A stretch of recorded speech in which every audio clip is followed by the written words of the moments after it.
এক গভীর রাতে রাসূলুল্লাহ সাল্লাল্লাহু আলাইহি ওয়াসাল্লাম তার চাচাতো বোন উম্মে হানির গৃহে নিজ কক্ষে বিশ্রাম নিচ্ছিলেন। ঠিক সেই সময় আল্লাহর আদেশে দুই মহান ফেরেশতা হযরত জিবরাইল আলাইহিসসালাম ও হযরত মিকাইল আলাইহিসসালাম তার কাছে আগমন করে তাকে জাগিয়ে তুললেন। এরপর তারা রাসূলুল্লাহ সাল্লাল্লাহু আলাইহি ওয়াসাল্লামকে সর্বপ্রথম হাতিমে কাবার কাছে নিয়ে যান। সেখান থেকে তাকে জমজম কূপের পাশে শুইয়ে দেওয়া হয়।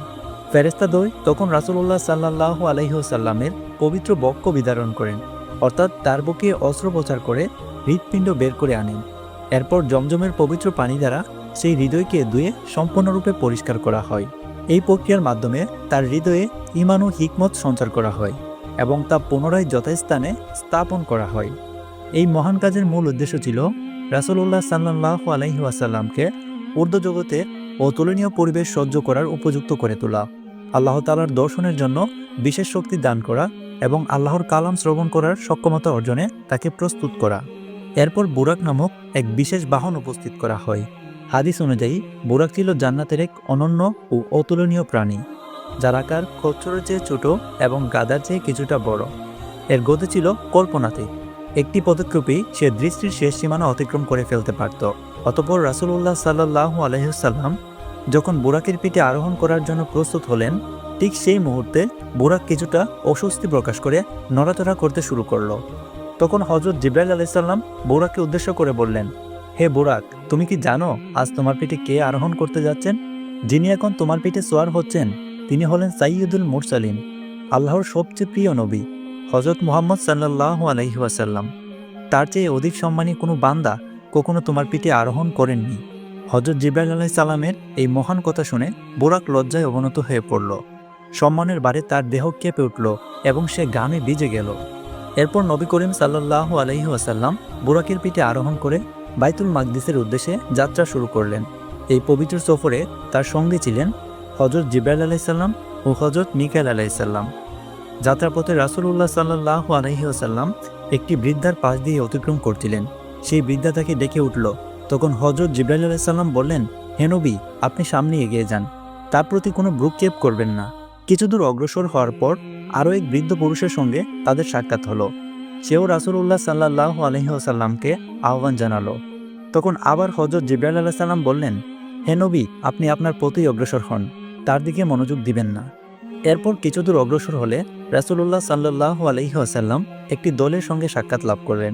তারা তাকে সম্বোধন করে বলল, আসসালামু আলাইকা ইয়া আউয়ালু, আসসালামু আলাইকা ইয়া আখিরু, আসসালামু আলাইকা। তখন হযরত জিবরাইল আলাইহিস সালাম বললেন, হে নবী, আপনি এদের সালামের জবাব দিন। রাসূলুল্লাহ সাল্লাল্লাহু আলাইহি ওয়াসাল্লাম তাদের সালামের জবাব দিলেন। এরপর সেই দলটি সেখান থেকে চলে গেল। তাদের চলে যাওয়ার পর হযরত জিবরাইল আলাইহিস সালাম বললেন, হে নবী, আপনি যাকে প্রথমে বৃদ্ধারূপে দেখেছিলেন সে ছিল দুনিয়া। যেমন এই বৃদ্ধা বার্ধক্যের শেষ সীমায় পৌঁছে গেছে, তেমনি দুনিয়াও তার শেষ সময়ের দিকে অগ্রসর হয়েছে। এর আয়ু এখন খুবই সামান্য। আর যে বৃদ্ধ পুরুষকে আপনি দেখেছিলেন সে ছিল অভিশপ্ত শয়তান। তাদের উভয়ের উদ্দেশ্য ছিল আপনাকে নিজেদের প্রতি আকৃষ্ট করা। এরপর হযরত জিবরাইল আলাইহিস সালাম ব্যাখ্যা করে বললেন, তৃতীয়বার যে দলের সঙ্গে সাক্ষাৎ হয়েছে এবং যারা আপনাকে সালাম জানিয়েছে তারা ছিলেন হযরত ইব্রাহিম আলাইহিস সালাম, হযরত মূসা আলাইহিস সালাম এবং হযরত ঈসা আলাইহিস সালাম। এরপর রাসূলুল্লাহ সাল্লাল্লাহু আলাইহি ওয়াসাল্লাম আবার যাত্রা শুরু করলেন। পথিমধ্যে তিনি এমন এক দলের পাশ দিয়ে অতিক্রম করলেন যাদের হাতে ছিল লম্বা তামার নখ। তারা সেই নখ দিয়ে নিজেদের মুখমণ্ডল আঘাত করে ক্ষত বিক্ষত করে তুলছিল। এই ভয়াবহ দৃশ্য দেখে রাসূলুল্লাহ সাল্লাল্লাহু আলাইহি ওয়াসাল্লাম হযরত জিবরাইল আলাইহিস সালামকে জিজ্ঞেস করলেন, এরা কারা আর কেন এভাবে নিজেদের কষ্ট দিচ্ছে? জবাবে হযরত জিবরাইল আলাইহিস সালাম বললেন, এরা সেই সব লোক যারা দুনিয়াতে গীবত করত, তারা মানুষের দোষ ত্রুটি খুঁজে বেড়াত এবং তাদের অনুপস্থিতিতে নিন্দা করত। এই অপরাধের কারণেই আজ তাদের এমন শাস্তি দেওয়া হচ্ছে। এরপর রাসূলুল্লাহ সাল্লাল্লাহু আলাইহি ওয়াসাল্লাম আবারও সামনে অগ্রসর হলেন। কিছু দূর যাওয়ার পর তিনি এমন এক ব্যক্তিকে দেখতে পেলেন যে রক্তের এক নদীতে ডুবে রয়েছে। লোকটি নদীর মাঝখানে অবস্থান করে পাথরের টুকরো লুকমার মতো গিলে খাচ্ছিল। এই দৃশ্য দেখে রাসূলুল্লাহ সাল্লাল্লাহু আলাইহি ওয়াসাল্লাম বিস্মিত হয়ে জিজ্ঞেস করলেন, এই লোকটি কে? এই ভয়ঙ্কর দৃশ্যের ব্যাখ্যা জানতে রাসূলুল্লাহ সাল্লাল্লাহু আলাইহি ওয়াসাল্লাম আবার প্রশ্ন করলেন, এই ব্যক্তিটি কে এবং তার এই শাস্তির কারণই বা কি? হযরত জিবরাইল আলাইহিস সালাম উত্তর দিলেন, এই ব্যক্তি দুনিয়াতে সুদকে জীবিকা নির্বাহ করত। সে মানুষের পরিশ্রমের ফসল অবৈধভাবে আত্মসাৎ করত। এ কারণেই তাকে এমন কঠোর শাস্তি দেওয়া হচ্ছে। এরপর রাসূলুল্লাহ সাল্লাল্লাহু আলাইহি ওয়াসাল্লাম পুনরায় যাত্রা শুরু করলেন। কিছুক্ষণ পর তিনি আরও এক ভয়াবহ দৃশ্য প্রত্যক্ষ করলেন। একদল লোকের মাথা বিশাল পাথর দ্বারা চূর্ণ বিচূর্ণ করা হচ্ছে। মুহূর্তের মধ্যেই সেই মাথাগুলো আবার আগের অবস্থায় ফিরে আসছে। এরপর পুনরায় তাদের মাথায় পাথর নিক্ষেপ করা হচ্ছে। এভাবেই শাস্তির এই চক্রটি বারবার চলতে থাকল। এই ভয়াবহ দৃশ্য দেখে রাসূলুল্লাহ সাল্লাল্লাহু আলাইহি ওয়াসাল্লাম বিস্মিত হয়ে জিজ্ঞেস করলেন, হে জিব্রাইল, এরা কারা? হযরত জিবরাইল আলাইহিস সালাম উত্তরে বললেন, এরা সেই সব লোক যারা দুনিয়াতে ফরজ নামাজ আদায়ের ব্যাপারে অলসতা করত। আল্লাহর ইবাদতে তাদের এই গাফিলতির কারণে আজ তারা এমন শাস্তির সম্মুখীন হচ্ছে। এরপর রাসূলুল্লাহ সাল্লাল্লাহু আলাইহি ওয়াসাল্লাম আবারও কিছু দূর অগ্রসর হলেন। এবার তিনি এক ভিন্নধর্মী দৃশ্য প্রত্যক্ষ করলেন। একদল নারী ও পুরুষের সামনে রাখা ছিল দুটি পাতিল। একটি পাতিলে ছিল সুস্বাদু ও ভালোভাবে রান্না করা গোশত, আর অন্যটিতে ছিল কাঁচা ও পচা গোশত।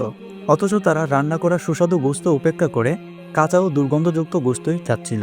এই দৃশ্য দেখে রাসূলুল্লাহ সাল্লাল্লাহু আলাইহি ওয়াসাল্লাম জিজ্ঞেস করলেন, হে জিবরাইল, এদের পরিচয় কি এবং তারা কেন এমন করছে? হযরত জিবরাইল আলাইহিস সালাম বললেন, এরা আপনার উম্মতের সেই নারী ও পুরুষ যাদের বৈধ স্বামী ও স্ত্রী থাকা সত্ত্বেও তারা পরকীয়ায় লিপ্ত ছিল। হালাল সম্পর্ককে উপেক্ষা করে তারা হারাম পথ অবলম্বন করত।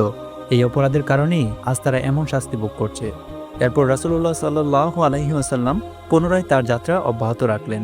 কিছুদূর অগ্রসর হওয়ার পর রাসূলুল্লাহ সাল্লাল্লাহু আলাইহি ওয়াসাল্লাম এক ভয়াবহ দৃশ্য প্রত্যক্ষ করলেন। তিনি দেখলেন তন্দুরের মতো এক বিশাল চুলায় দাউ দাউ করে আগুন জ্বলছে। সেই আগুনের ভেতর উলঙ্গ নারী ও পুরুষরা ঘুরপাক খাচ্ছে।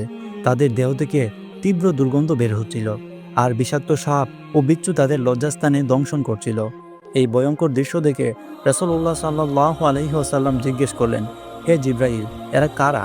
হযরত জিবরাইল আলাইহিস সালাম উত্তরে বললেন, এরা সেই নারী ও পুরুষ যারা দুনিয়াতে বিয়ে ছাড়াই ব্যভিচারে লিপ্ত ছিল।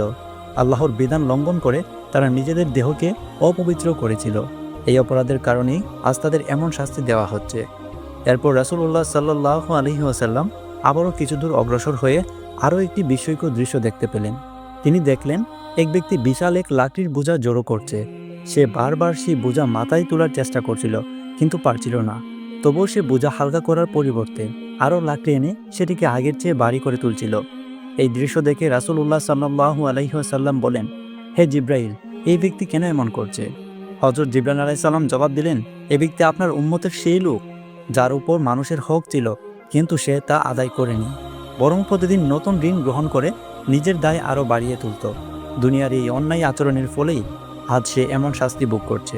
এরপর রাসূলুল্লাহ সাল্লাল্লাহু আলাইহি ওয়াসাল্লাম পুনরায় সামনে অগ্রসর হতে লাগলেন। কিছু দূর যাওয়ার পর তিনি এক ভয়াবহ দৃশ্য প্রত্যক্ষ করলেন। তিনি দেখলেন একদল লোকের জিহ্বা ধারালো কাঠি দিয়ে কাটা হচ্ছে। কাটার পরপরই তাদের জিহ্বা আবার আগের অবস্থায় ফিরে আসছে, কিন্তু মুহূর্তের মধ্যেই আবার তা কেটে ফেলা হচ্ছে। এভাবেই এই শাস্তির প্রক্রিয়া বারবার চলছিল। এই দৃশ্য দেখে রাসূলুল্লাহ সাল্লাল্লাহু আলাইহি ওয়াসাল্লাম জিজ্ঞেস করলেন, হে জিবরাইল, এরা কারা এবং এদের অপরাধী বা কী? হযরত জিবরাইল আলাইহিস সালাম উত্তরে বললেন, এরা সেই সব লোক যারা মানুষকে সৎ কাজের উপদেশ দিত, কিন্তু নিজেরা সেই উপদেশ অনুযায়ী আমল করত না। তারা নিজেদের কথার সঙ্গে কাজের কোনো মিল রাখত না। এই দ্বিচারিতার কারণে আজ তাদের এমন কঠিন শাস্তি দেওয়া হচ্ছে। এভাবে রাসূলুল্লাহ সাল্লাল্লাহু আলাইহি ওয়াসাল্লাম প্রতিমধ্যে আরও বহু ঘটনার সাক্ষী হতে হতে অবশেষে বাইতুল মুকাদ্দাসে পৌঁছালেন। সেখানে পৌঁছে তিনি বোরাকে সেই নির্দিষ্ট আংটার সঙ্গে বেঁধে রাখলেন, যেখানে পূর্ববর্তী নবীগণও তাদের বাহন বেঁধে রাখতেন। তবে কিছু বর্ণনায় উল্লেখ আছে যে হযরত জিবরাইল আলাইহিস সালাম নিজেই তার আঙ্গুল দিয়ে একটি পাথর ছিদ্র করেন এবং সেখানেই বুরাকে বেঁধে রাখা হয়। অতঃপর রাসূলুল্লাহ সাল্লাল্লাহু আলাইহি ওয়াসাল্লাম বাইতুল মাকদিসে প্রবেশ করলেন। সেখানে প্রথমেই তিনি 2 রাকাত তাহিয়াতুল মসজিদ নামাজ আদায় করলেন। এদিকে আল্লাহ তাআলা নবী করিম সাল্লাল্লাহু আলাইহি ওয়াসাল্লামের আগমনের সম্মানে সকল আম্বিয়া আলাইহিস সালামকে সেখানে একত্রিত করছিলেন। পাশাপাশি অসংখ্য ফেরেশতাও সেই পবিত্র স্থানে উপস্থিত ছিলেন। এরপর হযরত জিবরাইল আলাইহিস সালাম আজান প্রদান করলেন এবং ইমামতির জন্য সম্মানের সঙ্গে রাসূলুল্লাহ সাল্লাল্লাহু আলাইহি ওয়াসাল্লামকে সামনে এগিয়ে দিলেন। তখন রাসূলুল্লাহ সাল্লাল্লাহু আলাইহি সাল্লাম সকল নবী ও রাসূলের ইমাম হিসেবে 2 রাকাত নামাজ আদায় করালেন। নামাজ শেষে তিনি বিভিন্ন নবী ও রাসূলের সঙ্গে সাক্ষাৎ করলেন। সকল নবী রাসূল তাকে আন্তরিকভাবে স্বাগত জানালেন, তার প্রশংসা করলেন এবং তার মহান মর্যাদা ও উচ্চ মর্তবা উপলব্ধি করলেন। নামাজ শেষে যখন রাসূলুল্লাহ সাল্লাল্লাহু আলাইহি ওয়াসাল্লাম বাইতুল মাকদিস থেকে বেরিয়ে এলেন, তখন তার সামনে 3টি পেয়ালা পেশ করা হলো, একটি পানির, একটি দুধের এবং একটি শরাবের। রাসূলুল্লাহ সাল্লাল্লাহু আলাইহি ওয়াসাল্লাম দুধের পেয়ালাটি গ্রহণ করলেন। তখন হযরত জিবরাইল আলাইহিস সালাম বললেন, ইয়া রাসূলুল্লাহ, আপনি ফিতরাতকেই বেছে নিয়েছেন। আপনি যদি শরাব গ্রহণ করতেন তবে আপনার উম্মত পথভ্রষ্ট হয়ে যেত, আর যদি আপনি পানি গ্রহণ করতেন তবে আপনার উম্মত ধ্বংসের দিকে এগিয়ে যেত। এরপর জান্নাত থেকে বাইতুল মুকাদ্দাস পর্যন্ত একটি বিশেষ সিঁড়ি স্থাপন করা হলো। সেই সিঁড়ির মাধ্যমেই নবী করিম সাল্লাল্লাহু আলাইহি ওয়াসাল্লাম মহান আল্লাহ তাআলার সান্নিধ্য লাভের উদ্দেশ্যে ঊর্ধ্ব আকাশের দিকে যাত্রা শুরু করলেন। এই মহামান্বিত সফরে তার সঙ্গে ছিলেন ফেরেশতাদের নেতা হযরত জিবরাইল আলাইহিস সালাম ও আরও বহু ফেরেশতা। যাত্রার এক পর্যায়ে রাসূলুল্লাহ সাল্লাল্লাহু আলাইহি ওয়াসাল্লাম প্রথম আকাশে পৌঁছালেন। সেখানে হযরত জিবরাইল আলাইহিস সালাম আকাশের দরজায় কড়া নাড়লেন। ভেতর থেকে দারোয়ান প্রশ্ন করল, কে সেখানে? হযরত জিবরাইল আলাইহিস সালাম উত্তর দিলেন, আমি জিবরাইল। দারোয়ান আবার জানতে চাইল, আপনার সঙ্গে কে আছেন? হযরত জিবরাইল আলাইহিস সালাম বললেন, রাহমাতুল লিল আলামিন হযরত মুহাম্মদ সাল্লাল্লাহু আলাইহি ওয়াসাল্লাম। তখন দারোয়ান জিজ্ঞেস করল, তাকে কি আসার অনুমতি দেওয়া হয়েছে? হযরত জিবরাইল আলাইহিস সালাম বললেন, হ্যাঁ।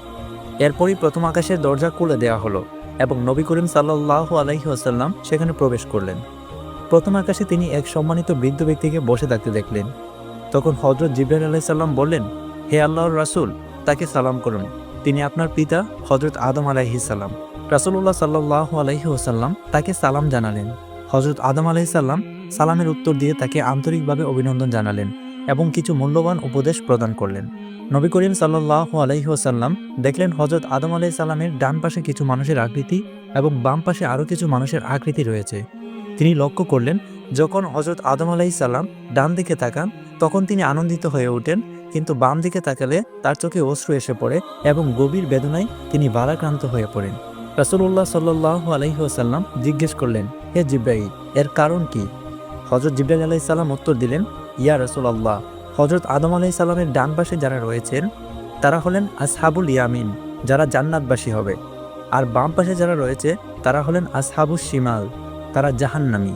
তাই যখন হযরত আদম আলাইহিস সালাম ডান দিকে তাকান তখন জান্নাতবাসী সন্তানদের দেখে তিনি আনন্দিত হন, কিন্তু বাম দিকে তাকালে জাহান্নামবাসী সন্তানদের দেখে তার হৃদয় গভীর দুঃখে ভারাক্রান্ত হয়ে পড়ে। হযরত আদম আলাইহিস সালামের এই নসিহতের পর নবী করিম সাল্লাল্লাহু আলাইহি ওয়াসাল্লাম একই প্রক্রিয়ায় দ্বিতীয় আকাশে উঠলেন। আগের মতোই প্রশ্ন উত্তর পর্বের পর দরজা খুলে দেওয়া হলো এবং ভিতরে প্রবেশ করলে তিনি হযরত ঈসা আলাইহিস সালাম এবং হযরত ইয়াহিয়া আলাইহিস সালামের সঙ্গে সাক্ষাৎ করলেন। নবী করিম সাল্লাল্লাহু আলাইহি ওয়াসাল্লাম হযরত ঈসা আলাইহিস সালাম এবং হযরত ইয়াহিয়া আলাইহিস সালামের সঙ্গে সাক্ষাৎ করে তাদের আন্তরিক অভ্যর্থনা গ্রহণ করলেন। এরপর তিনি তৃতীয় আকাশে পৌঁছালেন, যেখানে হযরত ইউসুফ আলাইহিস সালামের সঙ্গে সাক্ষাৎ হলো। তারা পরস্পর সালাম বিনিময় করলেন। এরপর নবী করিম চতুর্থ আকাশে পৌঁছালেন এবং সেখানে হযরত ইদ্রিস আলাইহিস সালামের সঙ্গে দেখা করলেন। পঞ্চম আকাশে তিনি হযরত হারুন আলাইহিস সালামের সঙ্গে সাক্ষাৎ করলেন।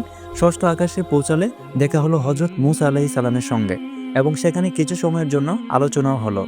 সবশেষে নবী করিম সপ্তম আকাশে পৌঁছালেন, যেখানে তাকে হযরত ইব্রাহিম আলাইহিস সালামের সঙ্গে সাক্ষাৎ হওয়ার সৌভাগ্য হলো। সপ্তম আকাশে নবী করিম দেখলেন হযরত ইব্রাহিম আলাইহিস সালাম বাইতুল মামুরে হেলান দিয়ে বসে আছেন। বাইতুল মামুর হলো সপ্তম আকাশের কাবা, যা পৃথিবীর কাবার ঠিক উপরে অবস্থিত। প্রতিদিন এখানে 70,000 ফেরেশতা তাওয়াফ করেন এবং যারা একবার এখানে তাওয়াফ করেন তারা কিয়ামত পর্যন্ত দ্বিতীয়বার সুযোগ পান না। হযরত জিবরাইল আলাইহিস সালাম নবী করিমকে হযরত ইব্রাহিম আলাইহিস সালামের সঙ্গে পরিচয় করিয়ে দিলেন। তারা কিছু সময় একসাথে বসে আলাপ আলোচনা করলেন। এরপর নবী করিম সাল্লাল্লাহু আলাইহি ওয়াসাল্লাম বিদায় নিয়ে আরও ঊর্ধ্বে উঠে যাত্রা চালিয়ে গেলেন। এরপর নবী করিম সাল্লাল্লাহু আলাইহি ওয়াসাল্লাম সিদরাতুল মুনতাহায় পৌঁছালেন, যা সৃষ্টি জগতের সীমানা হিসেবে পরিচিত। সেখানে তিনি জান্নাতের বিভিন্ন স্তর ঘুরে দেখলেন এবং তার জন্য নির্ধারিত বিশেষ গড়টিও পরিদর্শন করলেন। যখন তিনি সেই গড়ে প্রবেশ করতে চাইলেন তখন তাকে জানানো হলো, এখনও আপনার পৃথিবীতে ফেরার সময় রয়েছে। সিদরাতুল মুনতাহায় ভ্রমণ শেষে হযরত জিবরাইল আলাইহিস সালাম নবী করিমকে বললেন, ইয়া রাসূলুল্লাহ, এবার আপনাকে একা যেতে হবে। রাসূলুল্লাহ সাল্লাল্লাহু আলাইহি ওয়াসাল্লাম জিজ্ঞেস করলেন, আপনি কি আমার সঙ্গে আসবেন না?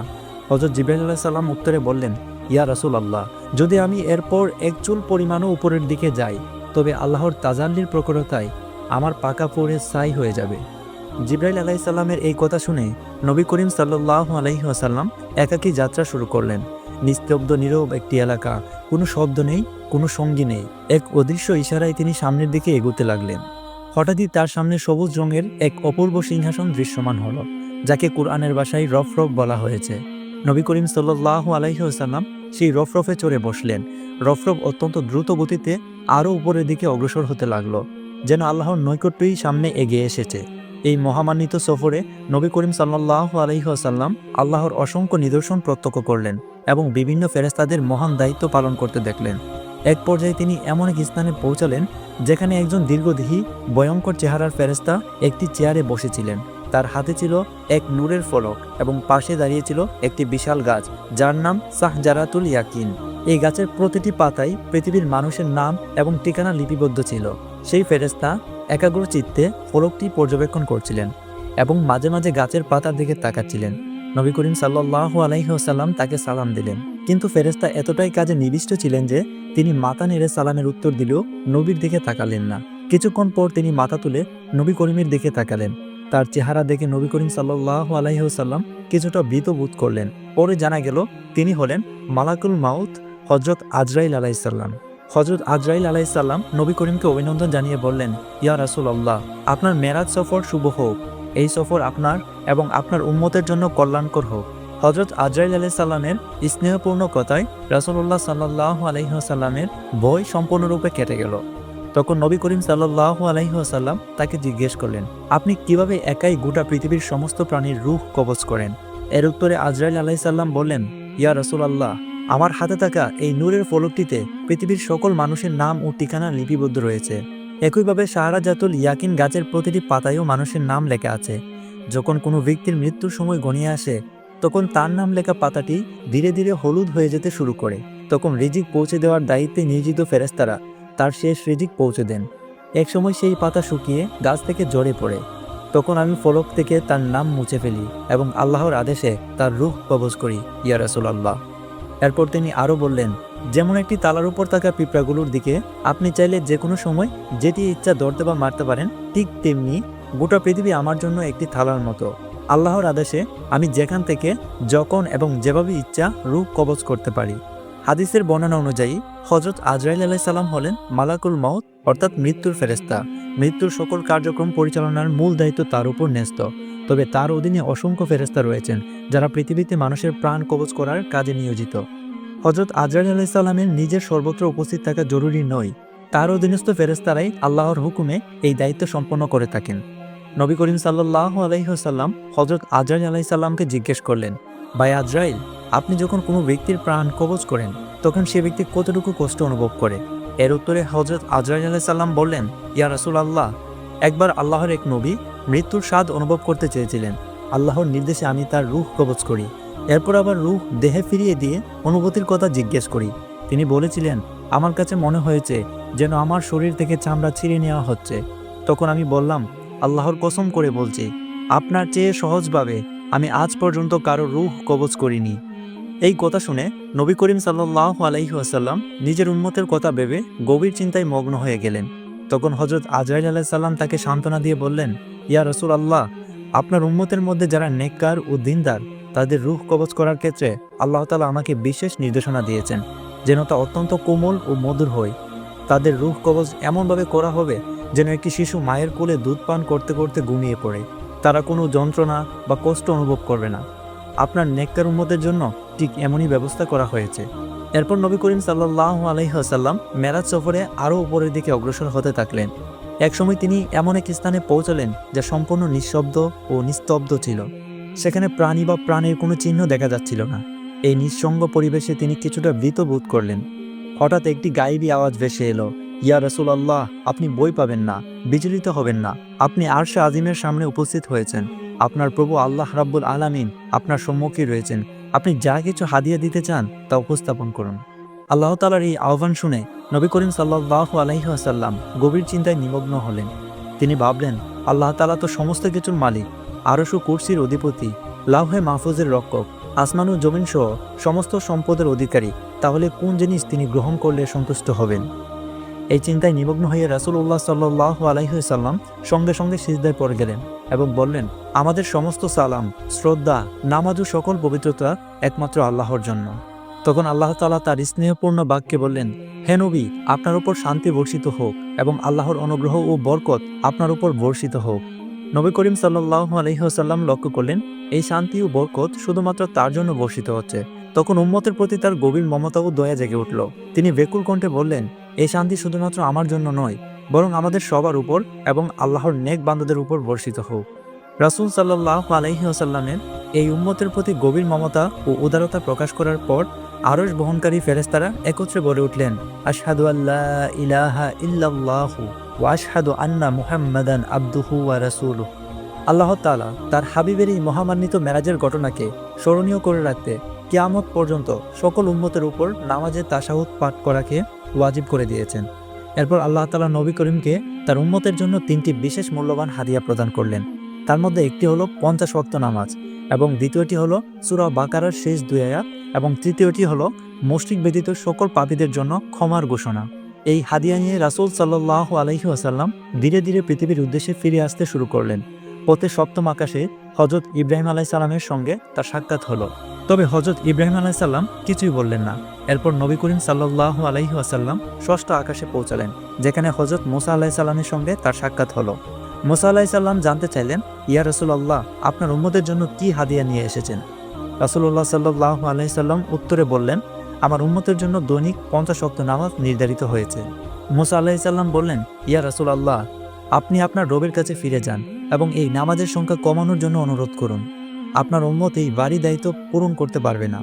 আমি বনী ইসরাঈলকেও কঠিন পরীক্ষা করেছি এবং তাদের দুর্বলতা দেখেছি। আপনার উম্মতও দুর্বল হবে, তারা এত বেশি নামাজ আদায় করতে সক্ষম হবে না। অতএব আপনি সহজ করার জন্য অনুরোধ করুন।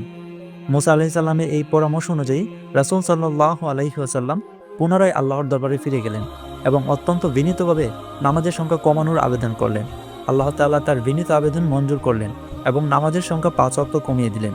ফেরার পথে নবী করিম সাল্লাল্লাহু আলাইহি ওয়াসাল্লাম আবারও হযরত মুসা আলাইহিস সালামের সঙ্গে সাক্ষাৎ করলেন। মুসা আলাইহিস সালাম জানতে চাইলেন, কি হলো? রাসূল সাল্লাল্লাহু আলাইহি সাল্লাম উত্তর দিলেন, আল্লাহ তাআলা 5 ওয়াক্ত নামাজ কমিয়ে দিয়েছেন। মুসা আলাইহিস সালাম তখন বললেন, আপনার উম্মত এটি পালন করতে সক্ষম হবে না, তারা দুর্বল হবে। আপনি আবার ফিরে যান এবং পুনরায় আবেদন করুন নামাজের সংখ্যা কমানোর জন্য। এভাবে রাসূলুল্লাহ সাল্লাল্লাহু আলাইহি সাল্লাম আল্লাহর দরবারে মোট 9 বার গিয়েছিলেন। প্রতিবার আল্লাহ তাআলা 5 ওয়াক্ত করে নামাজ কমিয়ে দিয়েছেন। অবশেষে নামাজের সংখ্যা স্থায়ীভাবে 5 ওয়াক্ত নির্ধারিত হলো। মুসা আলাইহিস সালাম আরও একবার বললেন, ইয়া রাসূলুল্লাহ, আপনার উম্মতের জন্য এটি কঠিন হতে পারে, আপনি আবারও ফিরে যান। কিন্তু রাসূলুল্লাহ সাল্লাল্লাহু আলাইহি সাল্লাম উত্তর দিলেন, আমি লজ্জা পাচ্ছি, এবার আর ফিরে যেতে পারবো না। এরপর নবী করিম সাল্লাল্লাহু আলাইহি ওয়াসাল্লাম পৃথিবীর পথে যাত্রা শুরু করলেন। এমন সময় একটি গায়েবী আওয়াজ ভেসে এলো, হে আমার হাবিব, আমার সিদ্ধান্ত পরিবর্তন হয় না, আর আমি আমার বান্দাদের প্রতি অন্যায় করি না। আপনার উম্মত 5 ওয়াক্ত নামাজ আদায় করবে, তবে তাদের জন্য সওয়াব হবে 50 ওয়াক্ত নামাজের সমান। সুবহানাল্লাহ। পরের সকালে রাসূলুল্লাহ সাল্লাল্লাহু আলাইহি ওয়াসাল্লাম মক্কাবাসীদের উদ্দেশ্যে ঘোষণা দিলেন, গতরাতে আমি বাইতুল মুকাদ্দাস ভ্রমণ করেছি এবং সেখানে ঊর্ধ্ব আকাশে আরশে আজিম পর্যন্ত গিয়ে আল্লাহ তাআলার দিদার লাভ করেছি। ভোর হওয়ার আগেই আমি পুনরায় ফিরে এসেছি। এই কথা শুনে মক্কার কাফের মুশরিকরা ঠাট্টা ও বিদ্রূপ শুরু করলো। কেউ হাততালি দিতে লাগলো, আবার কেউ দৌড়ে আবু বকর রাদিয়াল্লাহু তাআলা আনহু এর কাছে গিয়ে বলল, শুনো, তোমার সঙ্গী আজ এক অদ্ভুত কথা বলছে। তিনি দাবি করছেন যে এক রাতেই বাইতুল মুকাদ্দাস সফর করেছেন, 7 আসমান পাড়ি দিয়েছেন, আল্লাহর সঙ্গে সাক্ষাৎ করেছেন এবং তারপর আবার ফিরে এসেছেন। তুমি কি সত্যি এমন কথা বিশ্বাস করবে? এই কথা শুনে আবু বকর রাদিয়াল্লাহু তাআলা আনহু প্রথমেই জানতে চাইলেন, এই কথা কি নবী করিম নিজেই বলেছেন? তারা উত্তর দিলেন, হ্যাঁ, মুহাম্মদ সাল্লাল্লাহু আলাইহি সাল্লাম নিজেই এমন কথা বলেছেন। তখন আবু বকর রাদিয়াল্লাহু তাআলা আনহু বললেন, তোমরা সকলেই শুনে রাখো, আমি আল্লাহর কসম করে বলছি, পৃথিবী তার জায়গা থেকে সরে যেতে পারে, আকাশ ভেঙে পড়ে যেতে পারে, চাঁদ ও সূর্য তাদের আলো হারাতে পারে, কিন্তু আমার প্রিয় নবী মুহাম্মদ সাল্লাল্লাহু আলাইহি ওয়াসাল্লাম কখনো মিথ্যা বলতে পারেন না। এই দৃঢ় বিশ্বাস এবং অটল ঈমানের কারণে সেদিন থেকে আবু বকর সিদ্দিক রাদিয়াল্লাহু তাআলা আনহুকে সিদ্দিক অর্থাৎ অতিশয় সত্যবাদী বলে পরিচিত করা হয়। এরপর কাফেররা রাসূলুল্লাহ সাল্লাল্লাহু আলাইহি ওয়াসাল্লামকে পরীক্ষা করার জন্য বিভিন্ন প্রশ্ন করতে লাগলো। তারা নিশ্চিত হতে চাইল এবং বাইতুল মুকাদ্দাসে দীর্ঘ 17 বছর অবস্থান করা এক ব্যক্তিকে সামনে আনলো। সেই ব্যক্তি রাসূলুল্লাহ সাল্লাল্লাহু আলাইহি ওয়াসাল্লামের সামনে দাঁড়িয়ে প্রশ্ন করলো, আচ্ছা বলুন তো, বাইতুল মুকাদ্দাসের দরজা কয়টি আর জানালা কয়টি? নবী করিম সাল্লাল্লাহু আলাইহি সাল্লাম প্রথমে কিছুটা অস্বস্তিতে পড়লেন। এটি স্বাভাবিকও ছিল, কারণ তিনি তো বাইতুল মুকাদ্দাসের দরজা জানালা গণনা করতে সেখানে যাননি। কিন্তু আল্লাহ তাআলা সাহায্য করলেন। তিনি নবী করিমের সামনে পুরো বাইতুল মুকাদ্দাসের দৃশ্য স্পষ্ট করে তুলে ধরলেন। নবী করিম সাল্লাল্লাহু আলাইহি ওয়াসাল্লাম তখন দরজা ও জানালার সংখ্যা সঠিকভাবে জানিয়ে দিলেন। এছাড়াও তিনি আরও জানালেন, সিরিয়া থেকে ব্যবসায়িক মালামাল নিয়ে ফিরতে থাকা কুরাইশদের 2টি কাফেলার সঙ্গে তার পথে দেখা হয়েছিল। একটি কাফেলা ছিল মাকামে রাওয়াহা নামক স্থানে আর অন্যটি ছিল তাইম নামক স্থানে। তিনি মক্কাবাসীদের জানালেন এই কাফেলা বুধবারের মধ্যে মক্কায় পৌঁছে যাবে। সত্যতা যাচাই করতে কাফেলা আসার অপেক্ষা করা হলো। যথারীতি কাফেলা বুধবার দিনের বেলা ডুবার আগেই মক্কায় পৌঁছে গেল। তবুও কাফেরদের মনে কোনো বিশ্বাস জন্মালো না। কাফের নেতা ওয়ালিদ ইবনে মুগিরা বলল, এগুলো সবই জাদু। এই উক্তিকে কাফেররা সমর্থন করলো এবং সত্যকে অস্বীকার করলো।